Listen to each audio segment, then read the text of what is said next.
या अधिवेशनाला सुरुवात होते। विविध मुद्द्यांवरून विरोधक अधिक आक्रमक होण्याची शक्यता आहे।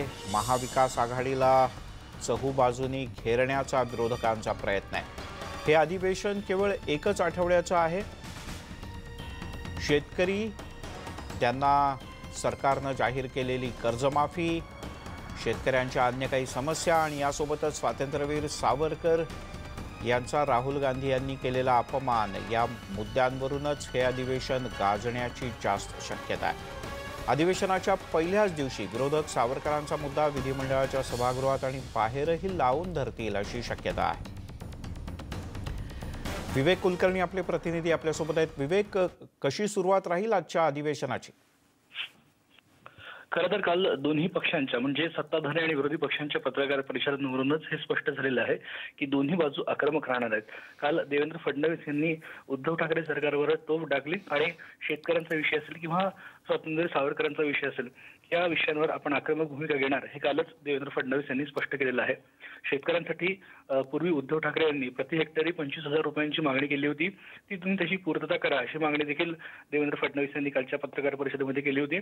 आणि विशेषतः राहुल गांधी यांनी रामलीला मैदानावर शनिवारी जे भाषण केलं आणि त्यात सावरकरांचा जो उल्लेख केला त्याच्यामुळे राजकीय वाद मोठ्या प्रमाणात पेटलेला आहे आणि तो वाद आता विधिमंडळाच्या सभागृहात देखील पोहोचेल अशी शक्यता आहे। कारण काल सुधीर मुनगंटीवार यांनी देखील स्पष्ट केलं होतं की त्या वक्तव्याचा निषेध करण्याचा प्रस्ताव आम्ही विधिमंडळात मांडू आणि देवेंद्र फडणवीस म्हणाले होते की जर असा प्रस्ताव मांडू नाही दिला तर आम्ही सगळी संसदेची आयुध वापरू आणि आक्रमकपणे आमची भूमिका तिथं ठेवू। त्यामुळे सभागृहात आणि सभागृहाबाहेर हा मुद्दा गाजणार हे निश्चित। विवेक, आणखीन एक प्रश्न थोडक्यात उत्तर दे।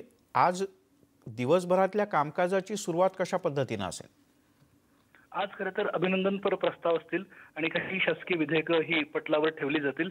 या व्यतिरिक्त खूप आज शासकीय कामकाज नाहीये, पण बाकीचे जे मुद्दे आहेत विशेषतः शेतकरी आणि सावरकर हेच विरोधकांतर्फे मांडले जातील आणि त्यावरूनच आज विधिमंडळात गदारोळ होईल असं दिसतंय। विवेक, तुर्तास धन्यवाद या माहितीबद्दल। हिवाळी अधिवेशनाच्या पूर्वसंध्येला आयोजित चहापानावर विरोधकांनी नेहमीप्रमाणेच बहिष्कार घातला। या चहापानानंतर मुख्यमंत्र्यांनी पत्रकार परिषद घेतली। यामध्ये त्यांनी विरोधकांवर सडकून टीका केली। सावरकरांचा मुद्दा उचलून विरोधक जनतेची दिशाभूल करत असल्याचा टोला मुख्यमंत्र्यांनी लगावला। तर तिजोरीची चावी आता आपल्याकडे असून ती अजून उघडली नसल्याचं म्हणत जुन्या सरकारवर त्यांनी टीका केली।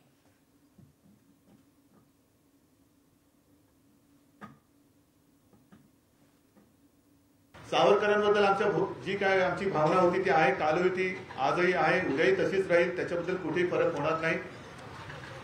पण आज जे काही एकूण देशात वातावरण झालेलं आहे भीतीचं आणि दहशतीचं नेमकं काय होईल सांगता येत नाही।